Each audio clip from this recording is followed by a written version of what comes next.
সবাইকে স্বাগত জানাচ্ছি আমাদের আজকের আলোচনায়। স্ক্রিনে দেখতে পাচ্ছেন শুরুতে যে অঙ্কটা রয়েছে ৬০ জন ছাত্রের মধ্যে ৪২ জন ফেল করলে পাশের হার কত। তো এই সহজ অঙ্কটা দিয়েই আমরা আজকে আলোচনাটা শুরু করব। আমি কিন্তু অনেকবার এই অঙ্কটাই করে দিয়েছি, তবে আজকে করে দিচ্ছি এই কারণে যে আপনাদেরকে আমি দেখাতে চাই যে এই সহজ অঙ্কটাই কতবার বিভিন্ন চাকরির পরীক্ষায় এসেছে। এই জন্য একই অঙ্ক কিন্তু আমি অনেকবার আপনাদেরকে করাই। আপনারা অনেক সময় লিখেও জানান যে একই অঙ্ক বারবার করানোর কি আছে। তো আমি বলি অঙ্ক প্র্যাকটিস করতে করতেই আপনাদের হ্যাবিট হয়ে যাবে, তখন অঙ্কটা দেখা মাত্রই আপনি কিন্তু বুঝে ফেলবেন যে এর অ্যান্সার কত বা এটা কিভাবে 10 বা 5 সেকেন্ডের মধ্যেই ক্যালকুলেশন করে ফেলা যায়। তো যারা এই অঙ্কটা করতে জানেন তারা দেখেন আমি করে দিচ্ছি, দেন আপনাকে দেখাচ্ছি যে কোন কোন চাকরির পরীক্ষায় এসেছে।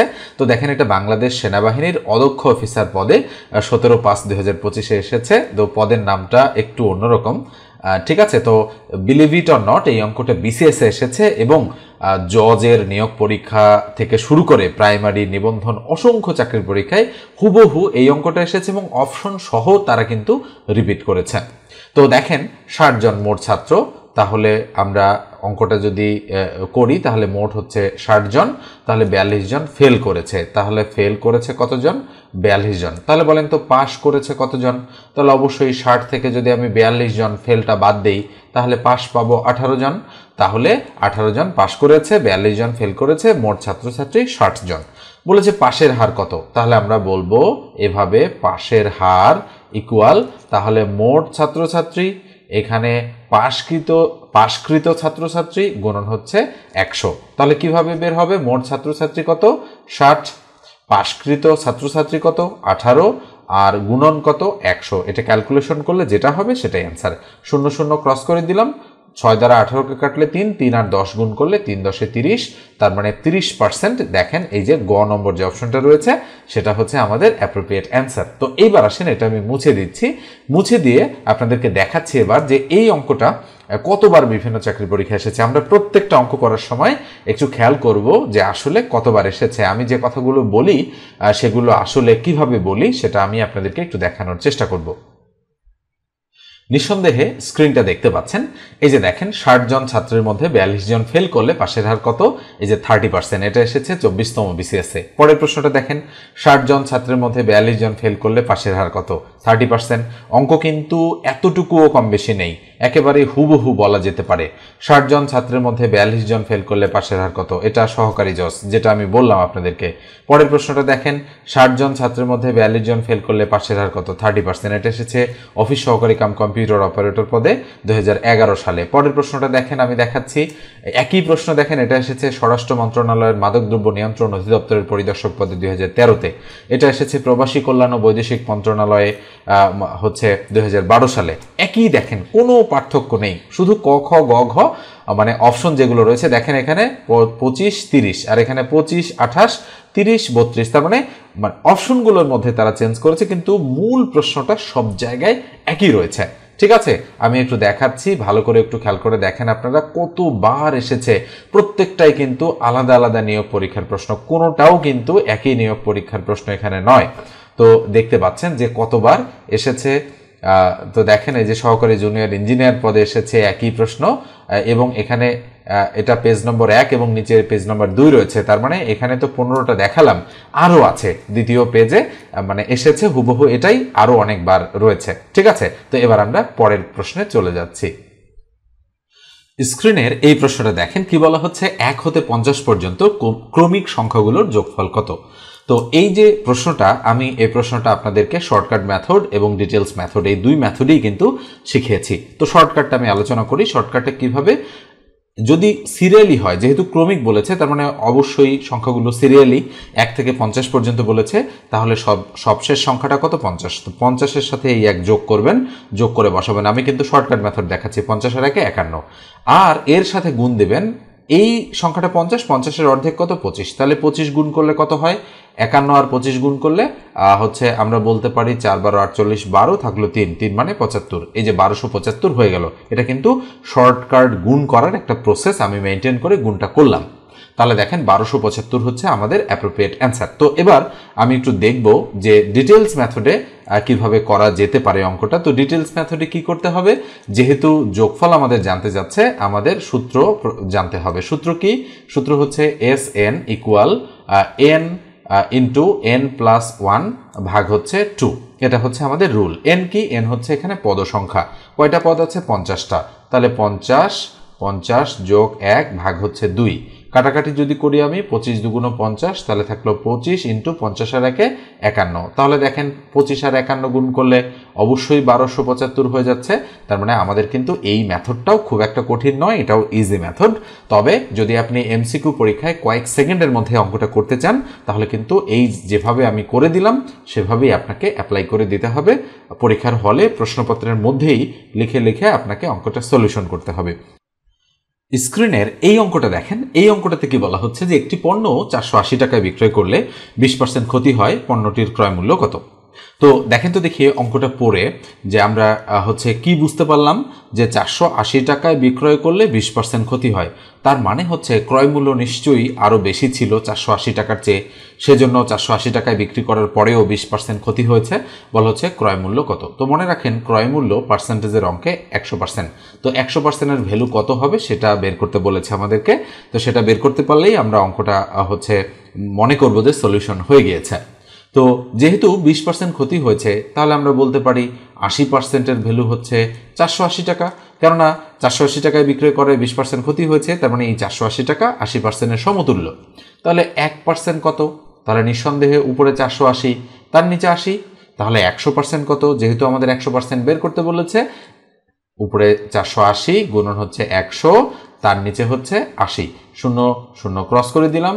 6 8 48, 6 আর 100 গুণ করলে কত হবে? 600। তাহলে নিঃসন্দেহে দেখেন এই যে খ নম্বর যে অপশনটা রয়েছে সেটাই কিন্তু আমাদের অ্যাপ্রোপ্রিয়েট অপশন। এবার আসেন, যদি এমন থাকতো অঙ্কটা যে ক্ষতি না হয়ে এখানে লাভ থাকতো, তখন কিন্তু আমরা এই 480-কে 120%-এর ভ্যালু কল্পনা করতাম, তখন কিন্তু জিনিসটা অন্যরকম হতো। তো আমরা দেখি যে কোনো পরীক্ষায় এখানে লাভ দিয়ে প্রশ্নটা এসেছে কিনা। এটা হচ্ছে প্রাণী সম্পদ অধিদপ্তরের কেশিয়ার পদে 2/5/2025 এসেছে, অত্যন্ত রিসেন্ট টাইমের অঙ্ক এটা। এবার আমরা দেখব যে এখানে লাভ সহ অঙ্কটা এসেছিল কিনা কোনো পরীক্ষায়, আমরা একটু চেক দিয়ে দেখব। দেখেন এখানে দেখা যাচ্ছে নিশ্চয়ই একটু আগে কিন্তু আমরা হচ্ছে এই অঙ্কটা করলাম, এরপরে আমরা এই অঙ্কটা করব। আমি যেটা বলেছিলাম যে একটি পণ্য 480 টাকায় বিক্রয় করে 20% লাভ হয়েছে, পণ্যটির ক্রয় মূল্য কত? তো ক্রয় মূল্য মানে আমরা জানি 100%-এর ভ্যালু বের করতে পারলেই হয়ে যাবে। আর যেহেতু লাভ হয়েছে, তার মানে এই টাকাটার চেয়ে ক্রয় মূল্যটা নিশ্চয়ই কম হবে, বুঝতে পারছেন আপনারা। এবার আসেন তাহলে আমরা বলতে পারি যে 120%-এর ভ্যালু ইকুয়াল টু হচ্ছে 480 টাকা। কেন? কেননা 480 টাকায় বিক্রয় করে 20% লাভ হয়েছে, তার মানে এই 480 টাকার মধ্যে ক্রয় মূল্যটাও আছে এবং 20% লাভও আছে, এই জন্য 120%-এর ভ্যালু 480 হয়েছে। তাহলে এবার 1%-এর ভ্যালু কত? তাহলে নিঃসন্দেহে 480-র নিচে 120 চলে আসবে। আমি তাড়াতাড়ি লেখার জন্য সরাসরি এটা লিখলাম। তাহলে এবার 100%-এর ভ্যালু কত? তাহলে 100% কোথায় চলে যাবে? উপরে চলে যাবে। এবার কাটাকাটি করেন, 0 0 ক্রস, 4 12 48, 4 আর 100 গুণ করলে কত হবে? 400। তাহলে 400 টাকা হচ্ছে ক্রয় মূল্য। দেখেন এটার ক্ষেত্রেও খ নম্বরটা রাইট, কিন্তু অ্যান্সার আগেরটার ক্ষেত্রে হয়েছিল 600, এটার ক্ষেত্রে কিন্তু হয়েছে 400। দেখেন অঙ্কটা কিন্তু এখানে আর এখানেই রয়েছে। এইভাবে কিছুটা চেঞ্জ করে আপনাদের কিন্তু অঙ্কটা দিয়ে দিতে পারে। দেখেন এটা হচ্ছে 21/6/2025 এসেছে, আর এটা হচ্ছে 2/5/2025 এসেছে। মোটামুটি হচ্ছে অল্প কিছু সময়ের ব্যবধানেই কিন্তু অঙ্কটা দেখেন এখানে ক্ষতি ছিল, এখানে তারা লাভ দিয়েছে। এইভাবে অঙ্ক কিন্তু একটু চেঞ্জ করে পরীক্ষায় চলে আসতে পারে। এবং এটা যদি আমি দেখাই, এটা মানে এই অঙ্কটা হুবহু বিভিন্ন চাকরির পরীক্ষায় কমপক্ষে 50 বার এসেছে। তো যাই হোক, প্রত্যেকটা দেখাতে গেলে অনেক বেশি সময় লাগবে, তো আমি এটা দেখাচ্ছি না। পরবর্তী সময়ে যে অঙ্কগুলো খুব বেশি পরিমাণে এসেছে, এমনও অঙ্ক আছে যেটা 500 বারেরও বেশি এসেছে, এমনও অঙ্ক কিন্তু রয়েছে, আমি নিজেই দেখেছি। তো সেগুলো আপনাদেরকে আমি একটু দেখানোর চেষ্টা করব যে অঙ্ক আসলে কত রিপিট হয়। এই অঙ্কটা দেখেন কি বলা হচ্ছে। অঙ্কটাতে বলা হচ্ছে 1/2, 4/1 ভাগ এবং 4/3 সংখ্যাগুলির গড় কত। তো বলেন তো দেখি, গড় মানে হচ্ছে আমরা কি বলতে পারি, অ্যাভারেজ ইকুয়াল উপরে হচ্ছে আমরা বলতে পারি সামেশন এক্স, তার নিচে হচ্ছে এন।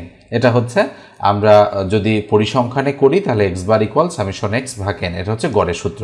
কিন্তু আমরা যেহেতু পরিসংখ্যানে করছি না, সেক্ষেত্রে আমাদের গড় মানে বুঝতে হবে যে গড় মানে যতগুলো সংখ্যা আছে, সংখ্যা কি আছে, হাফ, একটা 1/4 আর একটা হচ্ছে 3/4, এই তিনটা সংখ্যা যোগ করে 3 দ্বারা ভাগ।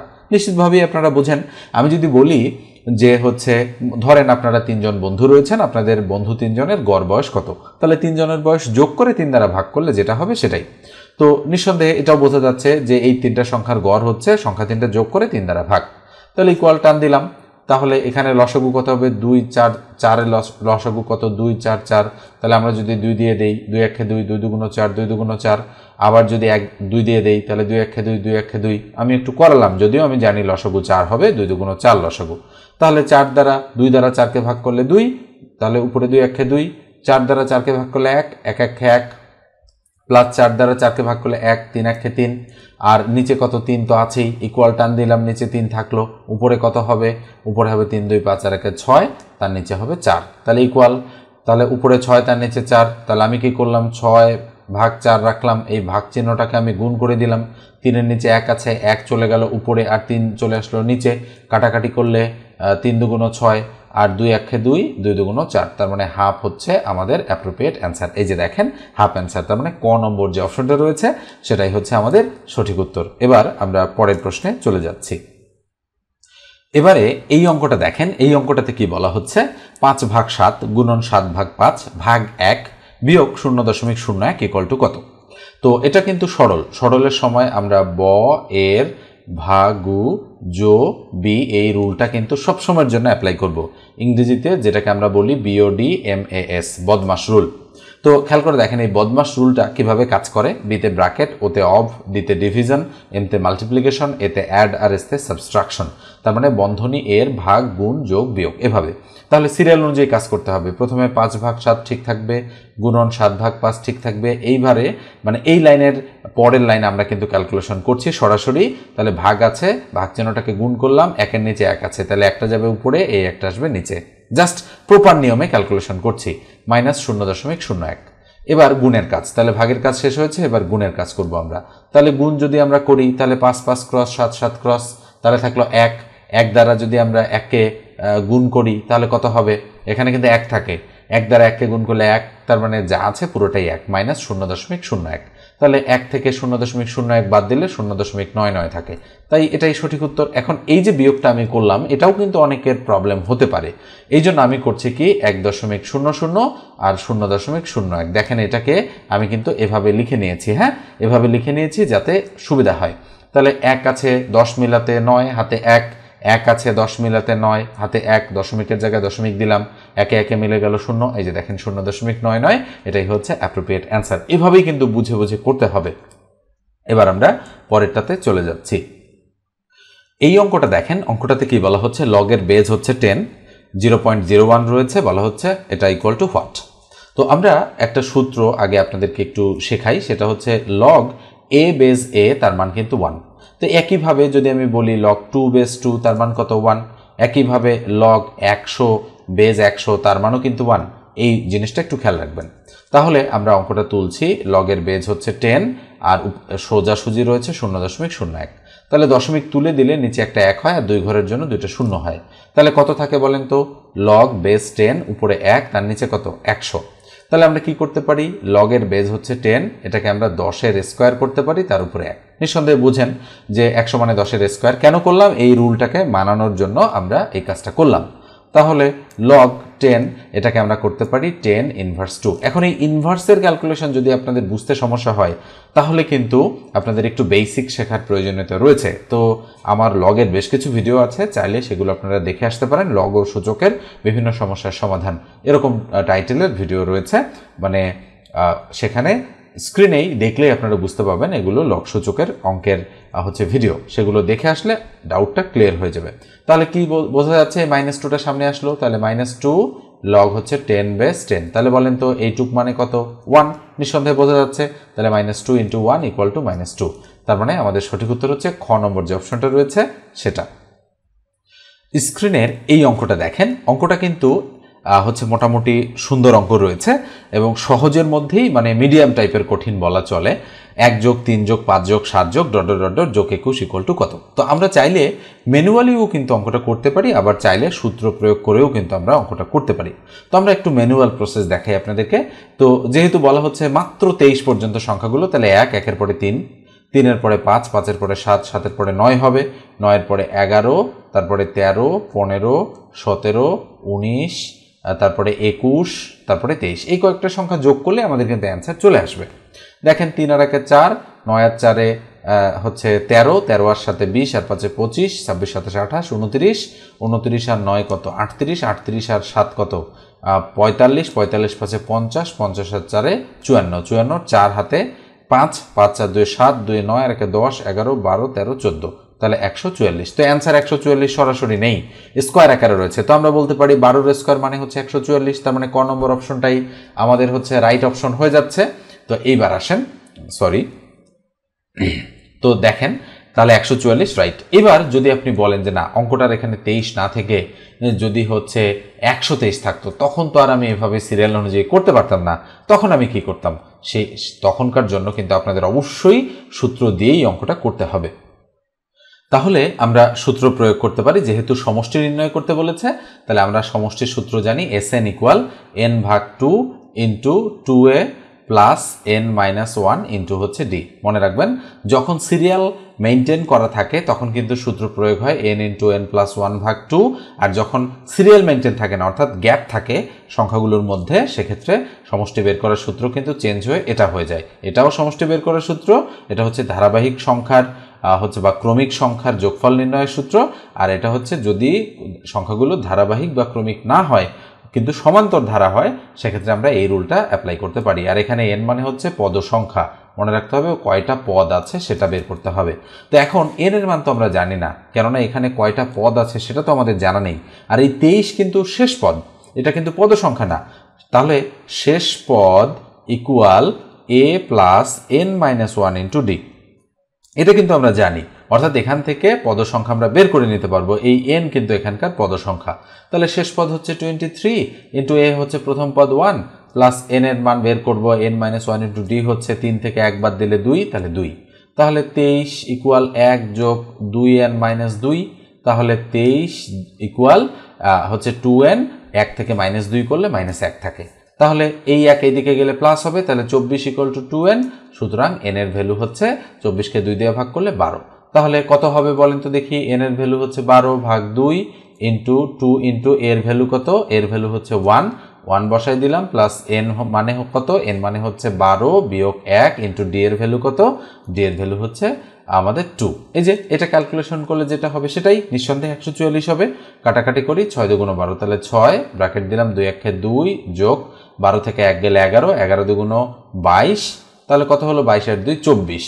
তাহলে 6 × 24 যদি আমরা গুণ করি, 4 × 6 = 24, 4 হাতে 2, 6 × 2 = 12 আর 2 = 14। এই যে দেখেন 144 বা 144 আমাদের অ্যাপ্রোপ্রিয়েট অ্যান্সার। তাহলে নিশ্চয়ই বুঝতে পারছেন যে কিভাবে আমরা অঙ্কগুলো সলিউশন করছি, এবং হুবহু এই অঙ্কটাই 8 থেকে 10 বার রিসেন্ট টাইমে বিভিন্ন চাকরির পরীক্ষায় এসেছে। ওকে, মানে প্রতি বছর কিন্তু অসংখ্য চাকরির পরীক্ষা অনুষ্ঠিত হয়, ছোট বড় মিলিয়ে অনেকগুলো। সেক্ষেত্রে একটা অঙ্ক কিন্তু হচ্ছে যদি আপনি গত 20 বছর হিসাব করেন, তাহলে প্রতি বছর যদি 4-5 বার করে আসে, তাহলে 20 বছরে 5-20-এ 100 বার এসেছে। তো এইভাবেই কিন্তু অঙ্ক আসলে হুবহু রিপিট হয়। মূলত যারা প্রশ্ন করে তারা নিজেরা কিন্তু বানিয়ে দেয় খুবই কম।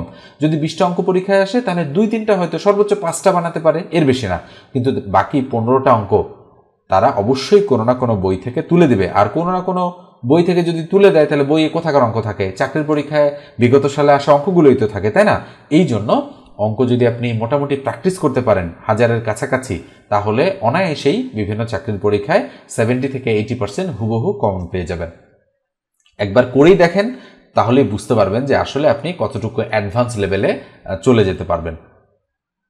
এই যে দেখেন লগের অঙ্ক একটু আগেই আমরা একটা করেছি, তো আবার এসেছে লগ, বেজ হচ্ছে 10, লগ বরাবর আছে 100। তাহলে আমরা কি করতে পারি বলেন তো দেখি, লগ 10 বেজ 100 মানে 10-এর উপর স্কোয়ার, এই 2 কোথায় আসবে সামনে, তাহলে আমরা লিখতে পারি 2 log 10 বেস 10, তাহলে এইটুকুর মান 1, তাহলে 2 × 1 মানে হচ্ছে 2, এই যে অ্যান্সার হচ্ছে 2 হয়ে গেল। এবার আসেন পরের প্রশ্নটাই আমরা করে দিতে চাই। তো পরেরটা দেখেন এখানে কি দেওয়া আছে, এখানে দেওয়া আছে যে শতকরা বার্ষিক 7 টাকা হার সরল মুনাফায় 650 টাকার 6 বছরের মুনাফা কত। দেখেন সরল মুনাফার অঙ্ক ঘুরে ফিরে বারবার আসতে দেখা যায় বিভিন্ন পরীক্ষায়। তো এটা যদি আমরা সলিউশন করি তাহলে কি করব, যে শতকরা বার্ষিক হচ্ছে 7 টাকা হার সরল মুনাফায় 600 টাকার, তাহলে 600 টাকা প্রিন্সিপাল, 6 বছর, এন এর মান শতকরা বার্ষিক 7 টাকা হার মানে আর এর মান হচ্ছে 7%, মুনাফা কত তার মানে আয়ের মান বের করতে বলেছে। এই যে আমি অঙ্ক পড়লাম আর এইভাবে লিখলাম, এই ধারণা আপনার তখনই হবে যখন অঙ্ক সম্পর্কে ক্লিয়ার একটা কনসেপ্ট আপনার মধ্যে থাকবে। তাহলে আমরা বলতে পারি সরল মুনাফার অঙ্ক, তাহলে I equal to P R N, এই রুলটা প্রযোজ্য হবে। তাহলে আই এর ভ্যালু কত, আয়ের ভ্যালু হচ্ছে আমাদের হচ্ছে দেখেন বের করতে হবে, তাহলে ইকুয়াল পি কত, পি হচ্ছে 650 বসাই দিলাম, ইন্টু আর হচ্ছে 7%, 7 মানে উপরে 7 তার নিচে 100, ইন্টু এন কত, এন হচ্ছে 6, তাহলে 0 0 ক্রস করে দিলাম। আমরা যদি কাটাকাটি করি দেখেন 5 দুগুণ 10, তাহলে 2 থাকলো, 3 দুগুণ 6, 5 দ্বারা যদি 65 কাটি 5 13 65, তাহলে কি হচ্ছে 3 7 21 আর 13, তার মানে 13 গুণন 7 গুণন 3 গুণ করলে কত হয় 21 আর 13। আমরা যদি গুণ করি 21 দুগুণ 42, সরি যেহেতু 3 রয়েছে 3 21 63 আর এক ঘর ক্রস 21 1 21, কত হবে 3 7 2 273। এই যে দেখেন ক নম্বর অপশনেই রয়েছে 273, এটাই হচ্ছে আমাদের সঠিক উত্তর। তো আজকের আলোচনাটা এই পর্যন্ত রাখছি, দেখা হবে পরের ক্লাসে। সে পর্যন্ত ভালো থাকবেন, সুস্থ থাকবেন। আর অনলাইনে চাকরির গণিত একেবারে শূন্য থেকে আমার কাছে শুরু করতে চাইলে অবশ্যই 01642702760 এই নাম্বারে যোগাযোগ করবেন হোয়াটসঅ্যাপে টেক্সট দিয়ে। আমি রিসেন্টলি হচ্ছে 2টো ব্যাচ লঞ্চ করতে যাচ্ছি, একটা অলরেডি শুরু করে দিয়েছি, আর একটাতে স্টুডেন্ট ভর্তি নিচ্ছি। তো আপনারা যে ব্যাচে ভর্তি হতে চান অবশ্যই আমাকে হচ্ছে জানাবেন, এবং খুব দ্রুত কিন্তু স্টুডেন্ট ভর্তি হচ্ছে। মোটামুটি 100 জনের মতো হয়ে গেলে আমরা ব্যাচগুলো ক্লোজ করে দিই। একটাতে 100-র কাছাকাছি হয়েছে, আর কয়েকজন হলেই কিন্তু আমরা হচ্ছে ক্লোজ করে দিব। তো ধন্যবাদ সবাইকে, ভালো থাকবেন, সুস্থ থাকবেন।